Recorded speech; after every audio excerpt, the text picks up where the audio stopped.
Welcome to Surreal Crimes. Today I bring you a heartbreaking case from Canada. This story is both devastating and deeply meaningful, highlighting issues that extend far beyond a single tragedy. Before we begin, I want to note that this episode may not be suitable for everyone.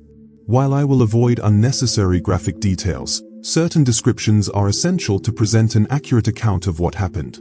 If you're ready to learn more about this profoundly unsettling story, stay tuned. Loretta Saunders was born on August 25, 1987, in Happy Valley Goose Bay, Canada. She was the cherished daughter of Miriam Teriak, a native Inuit woman, and Clayton Saunders, who was of both Inuit and European descent. For those unfamiliar, the Inuit are indigenous people of Canada's Arctic regions, among the first known inhabitants who survived and thrived in harsh environments for centuries. Loretta was the fifth child in what could best be described as an extended family. Her mother had two children from a previous relationship, but for Clayton, Loretta was his first child. He lovingly called her Princey, a nickname that reflected the deep affection and bond he shared with his daughter. The Saunders household was unlike most traditional families. Miriam and Clayton regularly fostered other Inuit children who had been abandoned or mistreated by their biological families. Over the years, they welcomed many children into their home. Meals were often shared by a dozen or more people, creating a lively but joyful atmosphere where love and support were abundant. From an early age, Loretta displayed remarkable ambition and determination. She dreamed of becoming either a criminologist or a lawyer, with a specific focus on helping cases involving missing and murdered Indigenous women. This passion would define much of her later academic work and personal mission. However, during 9th grade, Loretta's life took a difficult turn. She experienced severe bullying at school, which culminated in an incident that would change everything. One day, her parents received a call from the school informing them that Loretta had punched another classmate. This was completely out of character for her, but upon investigation, they learned the disturbing truth. The classmate had attempted to sexually assault her, and Loretta had defended herself. Rather than punish their daughter, Miriam and Clayton understood her actions and transferred her to a different school. Unfortunately, this traumatic incident took a significant toll on Loretta's mental health. At just 15 years old, she made the decision to leave home and move to Montreal, hoping to start fresh in the big city. Life in Montreal proved far more challenging than she had anticipated. Eventually, Loretta found herself living on the streets, where she was introduced to drugs and alcohol. For more than 2 years, she endured the harsh realities of homelessness, a period that tested her resilience in ways no young person should experience. Deep down, however, Loretta knew this wasn't the path she was meant to follow. Her family managed to intervene, enrolling her in a rehabilitation center where she successfully completed detoxification and began the difficult process of rebuilding her life. Gradually, Loretta's natural determination began to resurface. She enrolled in school, completed her studies, and graduated. Her childhood dream was slowly becoming reality once again. After obtaining her high school diploma, Loretta moved to Halifax to pursue sociology and criminology at St. Mary's University. Her sister Delilah went with her, and the two lived together while she completed her degree. She specialized in studying Canada's ongoing crisis of missing and murdered Indigenous women, a topic that held deep personal significance for her. Friends described how Loretta saw herself, her sisters, and her peers reflected in these tragic statistics, which served as powerful motivation for her academic work. Her studies meant everything to her, and she was determined to make a meaningful difference in her chosen field. During this time, that's when she met Yalcin Sekolte, someone she would fall deeply in love with.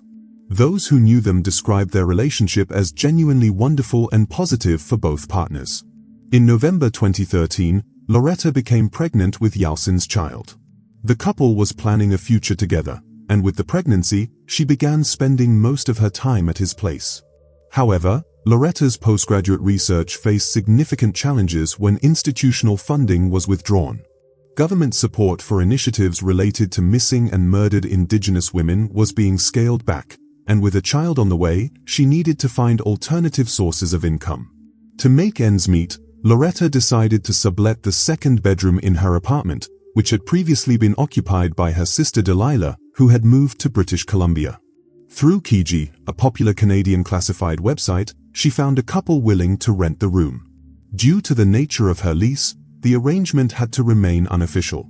In January 2014, 25-year-old Blake Leggett and his 28-year-old girlfriend Victoria Hennebree moved into Loretta's apartment, agreeing to pay $430 per month in rent. From the very first month, problems began to emerge. The couple contacted Loretta claiming they were experiencing financial difficulties and couldn't pay January's rent, promising to cover both January and February the following month. Loretta, who had been raised in a family that emphasized helping people in need, was naturally patient and compassionate. Despite her growing frustration as days turned into weeks without payment, she gave them the benefit of the doubt. However, as their excuses continued and no money materialized, her patience began to wear thin. On February 13, 2014, Loretta made a decision. She told Yalcin that she was going to the apartment to collect the overdue rent or evict the couple if necessary. At 10:57 that morning, she left for what was supposed to be a straightforward visit. She hadn't planned to be gone long, but as the day progressed without any word from her, Yalcin began to feel uneasy. Hours passed without a message or call from Loretta, which was completely unlike her. Late that evening, Yalcin received a strange text message from her phone that read, "I am so stressed. I need money, but I've locked myself out of my banking apps. I am so stressed, I can't even remember my own mother's middle name." This peculiar message was also sent to several of Loretta's closest friends. Initially, neither her boyfriend nor her friends were immediately alarmed. Loretta had struggled with substance abuse in the past, and moments of confusion had unfortunately occurred before. They assumed this might be another relapse, though they were deeply concerned for her well-being. The first person to become seriously worried was Loretta's father, Clayton. He was accustomed to speaking with his daughter regularly, almost every other day without fail. When Loretta missed one of their scheduled phone calls, he was concerned but tried not to panic. However, when she missed the next call as well, he knew something was seriously wrong. Loretta's family wanted to report her missing immediately, but when they contacted the police, they were told it was still too early to file an official report. Her family and friends were left to conduct their own desperate search, making countless phone calls trying to locate her. Family members began arriving in Halifax. Her sister Delilah flew in from British Columbia to join the search efforts. She started a social media campaign using the hashtag #FindLoretta, hoping to spread awareness and draw more attention to her disappearance. Despite their tireless efforts, they made little progress. Finally, on February 17th, the police accepted the missing person report and launched an official investigation. Officers immediately went to Loretta's apartment, but upon entering, they found nothing unusual. There were no signs of a struggle or any indication that something had gone wrong. Everything appeared completely normal.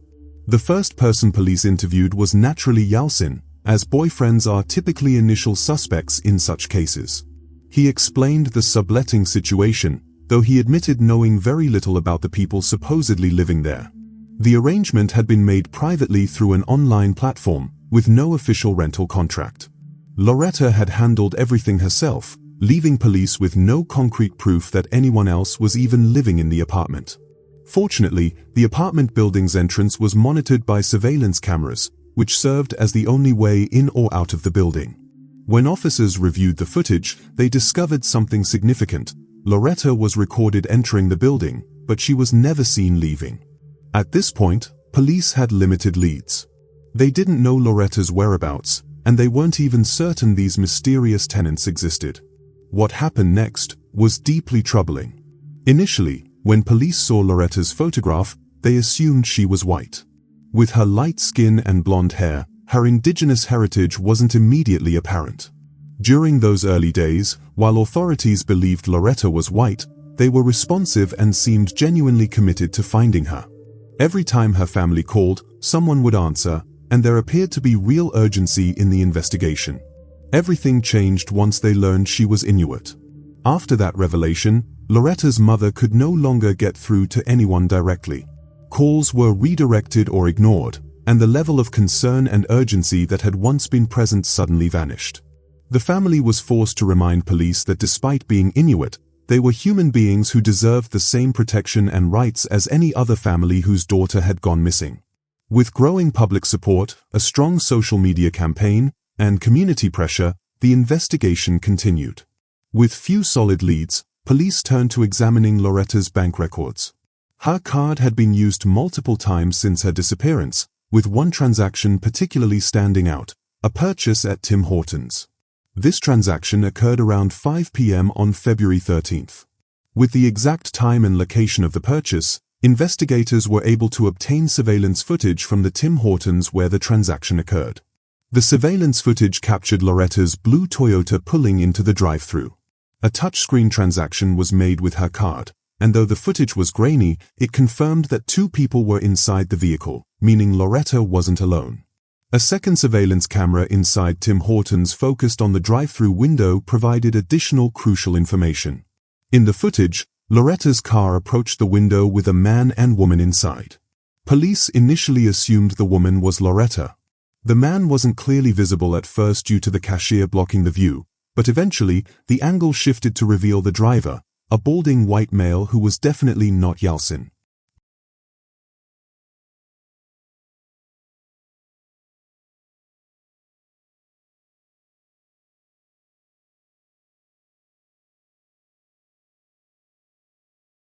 Up until this point, police had been uncertain about Yalcin's story. Since he was the one who mentioned the subletting arrangement, they wondered if he might be hiding something.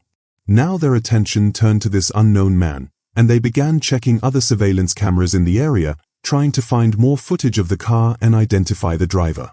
Further investigation led police to speak with neighbors and other residents in the building. Eventually, they learned the identities of the couple who had taken over the apartment. Suspicion deepened when they discovered that the tenants had abruptly disappeared during the Valentine's Day weekend. Although this surveillance footage was critical, investigators still had no leads on where the vehicle traveled after Tim Hortons. Their only hope was to search the area for additional surveillance cameras. Fortunately, just 100 yards away from Tim Hortons, another important clue surfaced. Several minutes before the Tim Hortons visit, Loretta's car was spotted in front of a local Sobeys grocery store. In this footage, investigators saw a woman who they initially thought was Loretta get out of the car and walk into the shop.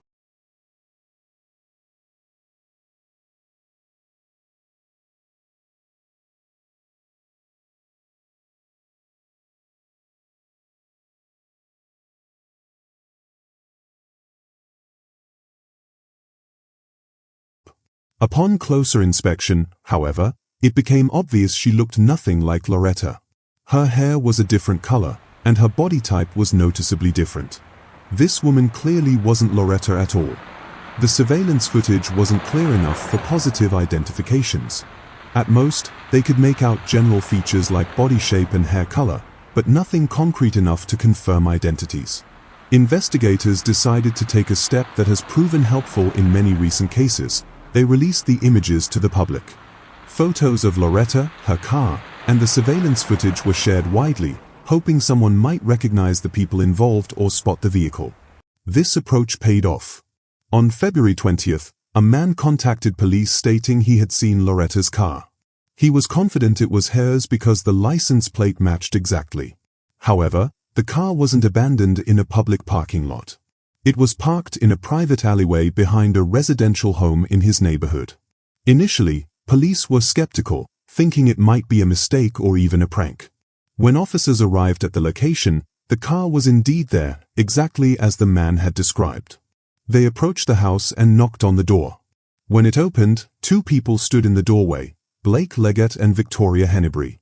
The IDs found in their wallets confirmed they were the same couple who had been living in Loretta's apartment, and police immediately placed them under arrest. Since there was no evidence of foul play at the time, they were arrested on charges of possession of a stolen vehicle and bank card. During their initial questioning, their alibis seemed to match. Both Blake and Victoria claimed they had purchased Loretta's car from her because they were planning to visit friends in Harrow over Valentine's Day. Shortly after, however, the couple made a critical mistake. While Blake told investigators they had left straight for Harrow earlier that week, Victoria claimed they were in a completely different part of the country when Loretta went missing. This inconsistency in their alibis revealed they were lying. After conducting a search on both of them, officers discovered that Loretta's phone was in Victoria's possession. With this evidence, detectives decided to revisit the apartment surveillance footage, and what they found was devastating. 3 hours after Loretta had gone up the elevator, Blake Leggett was captured coming down with a large bag that appeared heavy and full. He then returned to the building carrying a plastic bag, but after disappearing and reappearing, the bag was gone. After heading back upstairs, Blake reappeared with more luggage. He made a third trip down the elevator, this time accompanied by Victoria. The way he carried the bag was quite unusual, as if something very heavy was inside. Police immediately suspected foul play. Without finding the bag itself, however, they couldn't know what it contained and could only interrogate both suspects about the matter. The next piece of evidence was so shocking it was almost unbelievable. After searching Blake's mobile phone, officers found a video recording of him arguing with Victoria about murdering Loretta, taken just days before she disappeared. The recording made it clear that police were dealing with a dangerous couple who had discussed killing their landlord before she went missing. To not drink. You really think I don't want to be with you? When I'm sober? if you, Stupid? why? What have I done? You can't even say that you really want to kill Loretta. You said that you want to kill her earlier. When did I say that? Although Blake continued to maintain his innocence even after being shown the surveillance footage and his own recording, Victoria couldn't maintain the facade much longer. Just several hours later, she quietly told her interrogator that Blake had killed Loretta. Before they could fully prosecute either suspect, they needed to locate Loretta's body, and Victoria agreed to assist in uncovering this vital detail. On February 26, 2014, Loretta's body was discovered in a hockey bag along the Trans-Canada Highway near Salisbury, New Brunswick. The medical examiner determined that she had died from asphyxiation. According to the confession from Victoria, when Loretta arrived to discuss the overdue rent, Blake attacked her, placing plastic bags over her head and holding her down until she suffocated. The couple then placed her body in a hockey bag, loaded it into her car, and fled the province, disposing of her remains during their journey. And with the discovery of her body, Victoria Hennebree and Blake Leggett ultimately faced the consequences of their actions. In April 2016, they stood trial for Loretta's murder. Victoria pleaded guilty to second-degree murder and was sentenced to life in prison with no possibility of parole for 10 years. Blake, who had physically taken Loretta's life, pleaded guilty to first-degree murder and received a life sentence without the possibility of parole for 25 years. Yet, the tragedy didn't end in the courtroom. At one point, Victoria was unexpectedly granted temporary release from prison to attend an event held by Inuit women. Shockingly, the court approved her request. A woman who had helped take the life of an Inuit woman was allowed to participate in a cultural event meant to uplift Indigenous voices. It felt like a cruel irony and an unbelievable insult to Loretta's memory. As Victoria's statutory release date approached, she was granted a 30-day unmonitored release as part of reintegration preparation. During that time, she violated several conditions, accessing the internet, using a phone, and posting disturbing messages about ending her own life. When informed that she had broken the rules, she appeared completely indifferent. Because of those violations, since January 2025, Victoria has no longer been permitted to leave prison. The most heartbreaking aspect of this case is that Loretta became the very type of victim she had studied and devoted her academic work to. Her loss represents not just her family's tragedy, but a national one. That's the end of this tragic story. Thank you for listening all the way through. If you like what I do, please give this video a thumbs up and subscribe to the channel so you don't miss the next episode. Thank you in advance and see you next time. Goodbye.